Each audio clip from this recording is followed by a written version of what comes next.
السلام عليكم ورحمة الله وبركاته. الحمد لله والصلاة والسلام على رسول الله وعلى آله وأصحابه ومن والاه أما بعد.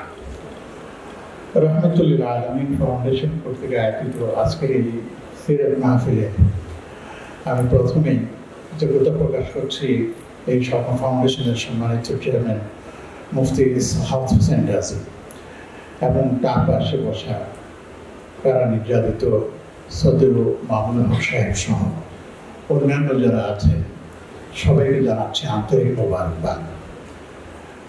আমি আসলে লুকিয়েছিলাম এবং লুকিয়ে থাকার জন্যই ছিলাম, কিন্তু অনেক ক্ষেত্রে লুকিয়ে থাকতে পারে না। আমাকে যে বিষয়টা দিয়েছে সে বিষয়টা ছিল অত্যন্ত গুরুত্বপূর্ণ, কিন্তু আলোচনার সুযোগ নেই। মাত্র কয়েক মিনিট আছে, মাগরিবের আযান হয়ে যাবে। আমার আলোচনার বিষয়টা ছিল ন্যায় বিচার প্রতিষ্ঠায় মহানবী সাল্লাল্লাহু আলাইহি ওয়াসাল্লামের আদর্শ। আসলে এই ন্যায় বিচারটা কোথায় আছে? সারা দুনিয়াতে খুঁজে দেখেন তো পাবেন কি? যে আদালতটা ছিল আমাদের আস্থার প্রতীক, সে আদালতটাও আজকে ছিনতাই হয়ে গেছে। আসলে কেন? এই জন্যই যে আমাদের আদালত পাড়া যারা আদালতের বিচার কার্য পরিচালনা করে এবং যারা উকিল সমাজ আছে, তারা কি সত্যিকার অর্থে ইসলামের আদর্শ তারা জানেন? তারা কি বোঝেন যে আমাদের নবীজি সাল্লাল্লাহু আলাইহি ওয়াসাল্লাম কিভাবে তিনি বিচার কার্য পরিচালনা করেছেন? আমি কোরআনের আয়াত অনেকগুলো আছে, সেই দিকে যাচ্ছি, শুধু একটি হাদিস দুটি হাদিস সামনে পেশ করে বিশেষ করে দেব। কাজী কারা, যারা বিচারক, তাদের সম্পর্কে নবীজি সাল্লাল্লাহু আলাইহি ওয়াসাল্লাম কি বলেছেন? রাসূলুল্লাহ সাল্লাল্লাহু আলাইহি ওয়াসাল্লাম বলেছেন আল কুদাতু সালাত, তিন ধরনের কাজ। এক নম্বর কাজী হচ্ছে কাদা বিল হাক্কি ওয়া হুয়া ইয়াকিন। এক নম্বর কাজী হচ্ছেন যে তিনি হকের অনুযায়ী বিচার কার্য পরিচালনা করেন এবং তিনি জানেন। এবং ফাযালিকা ফিল জান্নাহ, এই কাজী সম্পর্কে বলা হয়েছে তিনি জান্নাতে যাবেন। এরপরে বলা হয়েছে ওয়াকাদি কাদা বিল জাওর ওয়া হুয়া ইয়ালামু ওয়া লা ইয়ালাম। আবার কিছু বিচারক আছে জানেও না, কিছুই না, কিন্তু তারা জুলুমের কি করে আপনার রায় প্রদান করে। এরপরে ফাহুয়া ফিন্নার, এর সম্পর্কে বলা হয়েছে যে সে জাহান্নামে যাবে। ওয়াকাদি কাদা বিগাইরি মা আমারাল্লাহু বিহি, এবং আরেক ধরনের বিচারক আছেন যারা আল্লাহ যেটা নির্দেশ দিয়েছেন তার বাইরে গিয়ে তারা বিচার কার্য পরিচালনা করে এবং রায় প্রদান করে, তাদেরকে বলা হয়েছে ফাহুয়া ফিন্নার, এবং এরাও জাহান্নামে যাবে। তার মানে তিন শ্রেণীর বিচারকের শুধু এক শ্রেণীর বিচারক জান্নাতে যাবেন আর দুই শ্রেণীর বিচারক চলে যাবে। আপনারাও হিসাব করে দেখেন, আমরাও হিসাব করে দেখেন, আমাদের কারণে যারা আছেন আদালত পাড়ায় গিয়ে তারা কি ন্যায় বিচার পেয়েছে? আজকাল আদালত পাড়ায় ফরমাইশি আপনার রায় দেওয়া হয়। আজকাল আদালত পাড়ায় বলে দেওয়া হয় কাকে দেওয়া হবে, কাকে দেওয়া হবে না। আর যে সমস্ত মিথ্যা প্রতিবেদনগুলো আমাদের উকিলরা উপস্থাপন করেন, আমাদের এই এসআইরা উপস্থাপন করেন, আল্লাহর কাছে তারা কি জবাব দিবেন তারাই ভালো জানেন, আমি বলতে পারবো না। আমি নিজেও কিন্তু এইভাবে একজন মজলুম। কিভাবে যে আমাদেরকে এইভাবে এর মধ্যে আপনার বিচারালয়ে আমাদেরকে হেনস্থা করা হয়েছে, তার চাইতে সবচেয়ে বড় প্রমাণ আমাদের সাখাওয়াত হোসেন রাজি সাহেব আছেন, মামুন সাহেব আছেন, সাইফুল্লাহ আইয়ুবী সাহেব আছেন, খালেদ, আরো অনেকেই আছে। আল্লাহু আকবার। সেই কারা, এর নাম কি বিচারালয়কে যদি আমরা নবীজি সাল্লাল্লাহু আলাইহি ওয়াসাল্লামের আদর্শে নিয়ে না আসতে পারি, তাহলে কোনোদিন ন্যায় বিচার প্রতিষ্ঠা হবে না, এটা নিশ্চিত। অতএব আমি পরামর্শ দেব আমাদের যারা আইন বিশেষজ্ঞ আছেন, যারা এই বিচারালয় সম্পর্কে বিভিন্নভাবে আপনাকে জানে বলে গবেষণা করেন, মেহরবানি করে আমাদের নবীজি সাল্লাল্লাহু আলাইহি ওয়াসাল্লামের আদর্শকে নিয়ে আসার চেষ্টা করেন। দেখুন, একটা হাদিস বলে শেষ করে দিচ্ছি। হযরত ফাতিমা রাদিয়াল্লাহু তাআলা আনহার কথা। এক মহিলা চুরি করেছে, নবীজি সাল্লাল্লাহু আলাইহি ওয়াসাল্লাম তার হাত কাটার নির্দেশ দিলেন এবং সবাই দেখল সে একজন সম্ভ্রান্ত পরিবারের মহিলা, তাকে কিভাবে বাঁচানো যায়।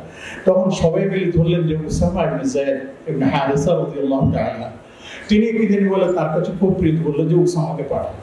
তো উসামাকে পাঠানো হলো রাসূলুল্লাহ সাল্লাল্লাহু আলাইহি ওয়াসাল্লামের খেদমতে। বলা হলো যে ইয়া রাসূলুল্লাহ, সে একজন সম্ভ্রান্ত পরিবারের মহিলা, তার উপর এই বিচারটা যদি করা হয় তাহলে তার বংশ বা তার অপমান হয়ে যায়।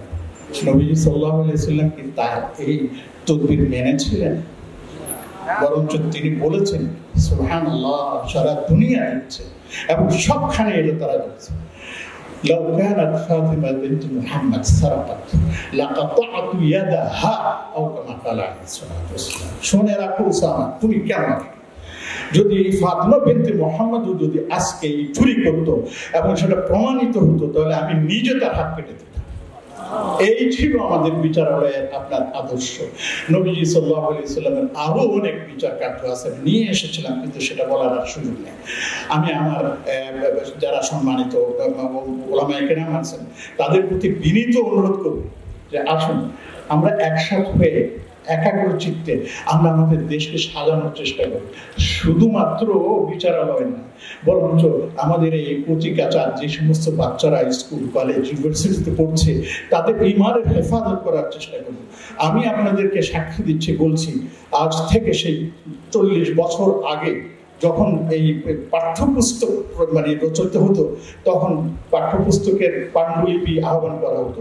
আমি নিজে প্রায় 40টা বইয়ের রিভিউ করে তারপরে দিয়েছি। তারপরে সেখান থেকে একটা আপনি চয়েস করে আমরা যেগুলি দিয়েছি সেগুলি প্রকাশ করা হয়েছে। আর এখন প্রত্যেকের লেখক সংঘদেরকে আপনার নিয়ে আসে যার মধ্যে এলজিবিটিদের বলে আপনার সমর্থক থাকে, যার মধ্যে বেহায়াপনা থাকে, যার মধ্যে নগ্নতা থাকে, যারা কোরআনকে অস্বীকার করে, এই হাদিসকে অস্বীকার করে, তাদেরকে দিয়ে ইসলামের বই আপনার লেখানো হয়, যেগুলো আমাদের কোমলমতি বাচ্চাদেরকে তাদের ঈমানকে ধ্বংস করার জন্য তারা পরিকল্পিতভাবে ষড়যন্ত্র করতেছে।